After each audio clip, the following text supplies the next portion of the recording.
Okay.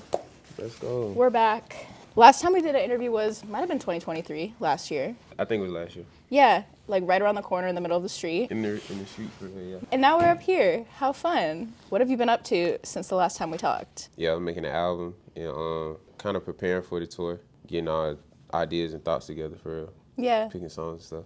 Yeah. Are you proud of how the album came out? Yeah, for sure, most definitely. It was a long process. Originally, the album was probably like twice as long as it is, and the songs was way different. But I'm really proud of how like concise I made it. Right. Cause I really want to be decisive about like the length of it for real. Yeah, I was gonna ask why 9 songs. What went into that decision? Just to follow the order of like the first EP was 3 songs, and then 6 was 6 songs. So I just was like, at the end of it for real, I was like, I gotta be 9 songs just to follow the order of it. 3s, like multiples of 3, like does that mean anything to you? It represents kind of like exponential growth in my mind. It's like a triplet thing, and it's just like an exponential thing. I appreciate it. I feel like having a concise album makes it like a really fun listen and people get familiar with it really quickly, not too much to pick through. That's what I wanted. I didn't want to give people too many songs because I wanted them to know these songs by the time we went on tour for real. It's working out well. They already know. When you were narrowing it down to the 9 songs, were there any songs that were like really, really hard to cut? Hell yeah. Some songs got cut too just because we couldn't get the samples cleared, but every song that's on there is a song that I love like deeply. So I always got like a guilty pleasure song that I cut here and there off of every album just because like it probably wouldn't perform as well, but like I love this shit like crazy. How do you gauge what makes the album based on what you love versus what you think your fans will love? Like, how do you make that choice? Shit, a lot of times we be doing snippets, and they really be picking for real. Yeah. They be like, we fuck this shit. I like look in the community and shit and see what snippets they talking about us, see what they like for real. Even if it don't go on the album, the songs that they like really excited about, I be trying to drop them and make a plan for them. But I really just be trying to picture in my mind what I feel like would connect with the fans, even if they won't like it right away. I be having foresight of like how they'll connect with it. Maybe even not initially, but like a month or 2 months or 3 months later. And now that the album's out, how have your fans received all these songs? Was it what you expected? Like the people are really loving them? Yeah, the way it's sitting with them is exactly what I expected, and it's very tour ready. Yeah. It's a very tour ready album. Tell me about the tour. How's that going so far? This tour has been lit as fuck.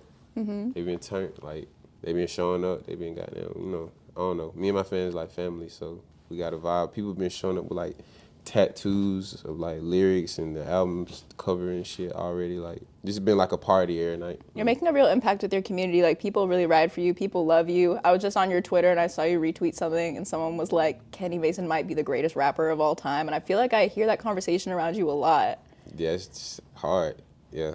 It's crazy. I like that they feel that way. That's hard. I feel that way, so. Yeah, as you should. Yeah. One of the lyrics in that album that I really love, my favorite song is Luminous. And you said, I could see with the blindfold, both my eyes closed, every vision my mind showed, appearing as time goes. So it kind of seems like you knew exactly what you were doing from the start. You knew you'd get here. Yeah, you got to see it first. I'm still goddamn visualizing shit and bringing it to fruition for real. I feel like if you speak it first, then it's like it's already a real thing. You just put more energy towards it. I really just be trying to speak up how I want my life to be for real. Putting energy in it, you know what I'm saying? What are some things that you're like visualizing and like manifesting for yourself right now? Huge stadiums. That's what I foresee every time. Even these venues, we doing like maybe like 500, 600 to 1,000 maybe max. But like I'm foreseeing huge venues, you know what I'm saying? Like every time while I'm doing it, like, okay, I'm looking at this and knowing one day it's gonna be on huge scale. I'm in a grinding mode right now, but I'm excited. I'm always living in the future, you know what I'm saying? In my mind, I feel like. It's a good place to be. What's like the biggest lesson this tour is teaching you? Maybe not a lesson, but it's just really showing me how much people care, bro. This is my first time doing like meet and greets for real on tour and like talking to the listeners and shit. I get DMs or like I see like tweets here and there like, okay, this saved my life for this song, this album, but like looking people in their eye, and seeing people with like different layers of merch on and tattoos and just seeing how it really physically affected them is like, it give me like a sense of overwhelming gratitude, but also like humbleness, because this is like way bigger than me and it's something that I gotta be mindful of and intentional of like when I'm making music. I feel like it's one thing seeing your impact through like social media numbers, people's comments, and that's still meaningful getting that from your community, but it is so different when you get to meet these people like in the flesh in person, look them in the eye and like hear their story of like, I was going through this thing and your song helped me, and knowing like how many thousands, millions of people you've done that for. That's really cool. It also made me realize too, like, you know, some of the online visibility is way different from like in real life, because seeing people show up in real life and just like how deeply they fuck with my shit, like it makes me more secure in my route and how I'm going. I think we see a lot of artists who have careers with a lot of longevity and a lot of strength. You know, they may not have the millions and millions of followers on social media, but they can always pack out like 1,000-person venue and have everyone in that venue singing every word. And I feel like that's the most important thing you can have. That's what it's all about to me. And those are people that are going to support you throughout every era of your career. Yeah. That's what it's all about, like building a real community, for sure. Next thing I want to talk to you about is your partnership with Coupe, because you guys have been working together for a really long time. It's been really cool to see the sound that you guys have built out together. I want to know, what's one thing you've learned about Coupe since you started working with him? He's very particular. He's very, like, even more so than me. But we mesh well together. We don't never really, like, fall out about music or no shit like that. Like, we mesh well. Because I'm very particular, too. And sometimes I be thinking, like, one day we gonna goddamn. But it never happened. We really like the same shit. We got the same taste. So I think that's why we mesh well, for real, for real. I'm grateful, too, to have somebody like him that's, like, as hard working as him. I feel like I'm always recording. I'm always goddamn in the studio, always want to make music. And he's, like, pretty much always ready to go, too. Everybody don't got that with their people. And I'm grateful I got that with Coupe. Shout out to Coupe. Do you have one specific moment in the process of making this most recent album where you were, like, most proud of you and Coupe's partnership? Probably Easy Dub. Just because we made the song fast as hell. He had made the beat. I was playing the game, and it was just a really fast song. We made the song really fast. I don't know, it was just very easy to make that song. Like, you know what I'm saying? So I feel like I'd be grateful for shit like that, because I feel like I'd be overthinking shit sometimes as an artist. So when a song just come like easy like that, I'd be grateful. Yeah, that's a cool thing that comes with working with someone for so long, is you can get into a flow like that where you're just like, make this song in a couple minutes and it turns out perfect. Yeah, it was, and it's less about the time, it's more about it just came, you know what I'm saying?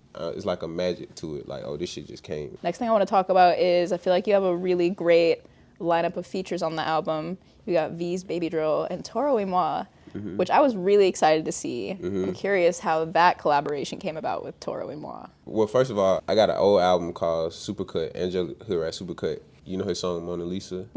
I sampled the end of that song, like where the beat switches and shit, and I made it into a song called For Show. I had to get it cleared to put it out, obviously, but fucking lucky for me, he ended up just kind of fucking with my music, you know what I'm saying, based on having to clear that sample. Like, I guess just like checking it out, and he followed me and shit. I showed love immediately, like, bro, like, you know what I'm saying, I grew up listening to you and shit, so we always kind of had like a mutual respect for like the past 3 years or whatever. But I think it was just kind of like on the whim. I was just like, I'm working on an album. It's space for you on this album. I would love for you to like, I was more so thinking he would probably do some production shit. He ended up giving us a verse, but when I DM'd him, he responded. He was like, yeah, like, I'd love to be on your album. I want you on my album too. But he was like, my bad if I'm responding slow, because I'm literally in the delivery room right now. Him and his lady was having a baby, like, while I was DMing him. Aww. The day I DM'd him, yeah. That's so sweet. Yeah, I feel like it was just kind of like meant to be. But yeah, shout out to him for real. What's your favorite song by him? Probably Mona Lisa. I didn't want to sample it at first. I'll be having a thing like when I like a song for real, I don't want to fuck it up by sampling it, or like the sample has to be as good as the song, but that's probably like my most listened to song, which is why I thought to sample the end. I also want to know, what's your favorite thing that V said on his verse on your album? This is how I feel from Paris, baby, French dress up like salad bars. This shit, that's the hardest bar. This is the way he said it. Yeah.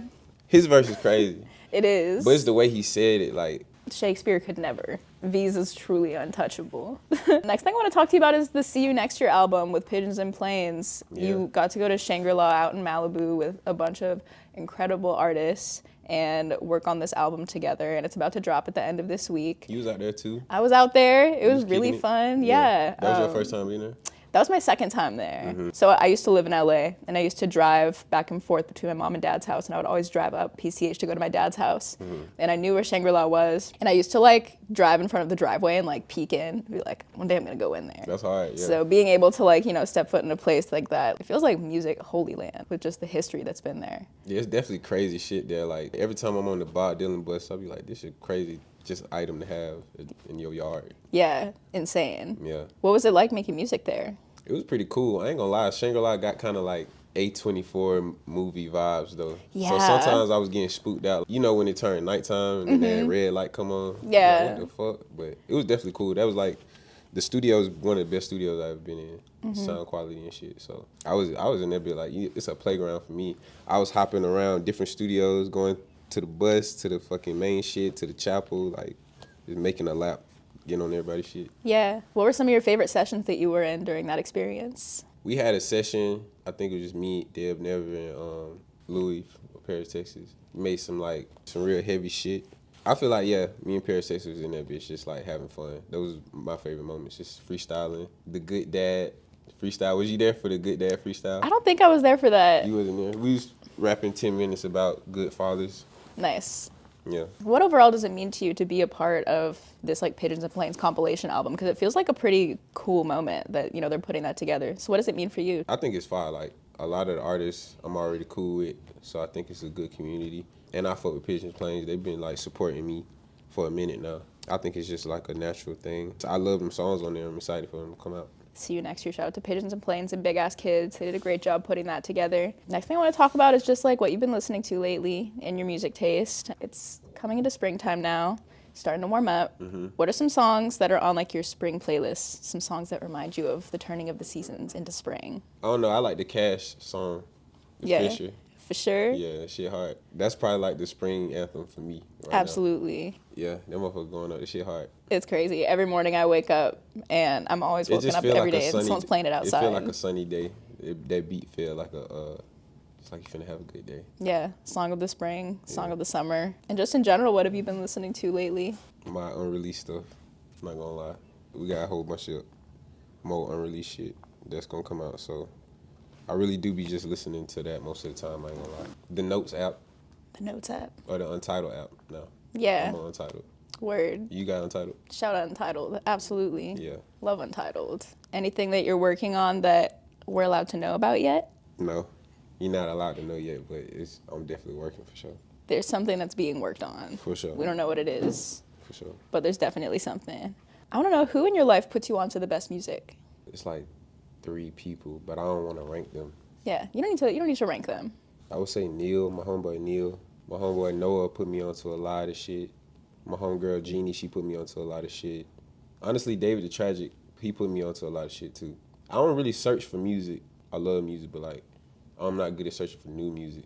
So I do be like surrounding myself with people who like are really good at it. So The good music just comes to you. You don't even have to go out and look for it. yeah, Yeah, I just attract it for sure. exactly. I feel like For I'm sure, in a Trey. similar bag. Like I just have my friends sending me good music most of the time. Yeah. And, like that's all you really need. Who's your favorite fictional character? Damn, that's a hard one. Hold on. I feel like I'm gonna say one and like just think of the actual one after I leave. But you watch Naruto? No. It's anime shit, but probably Itachi from Naruto. I feel like that's like my swag as a person, Itachi. Yeah. And what would their favorite song on 9 be? Crazy question. Honestly, probably Slip.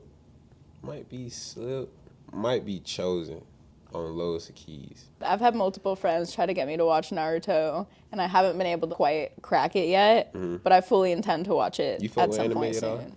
I fuck with anime a little bit. A lot of my closest friends are anime nerds, so it's only a matter of time until I dip into that world. I'll get into it and I'll let you know when I watch it. Yeah, let me know. Yeah, I will. Last question I have for you, Kenny, is what's one song that changed your life? Danny Glover by Young Thug kind of fucked my head up when I heard it. I heard it like a month before it came out. Somebody that I knew just had the song like a month before it came out, and they was asking me, "You fuck with this song?" And I first heard it, and it felt like a fucking, like when somebody do drugs for the first time or some shit.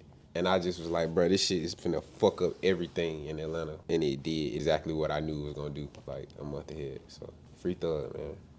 Absolutely. Well, Kenny, it's a great time to be with you again for a second interview. Yeah. Thank you for being here. Is there anything else that the people should know about Kenny Mason? 9 out now. Right now in tour, pull up. Cool. Thank you. Thank you, bro.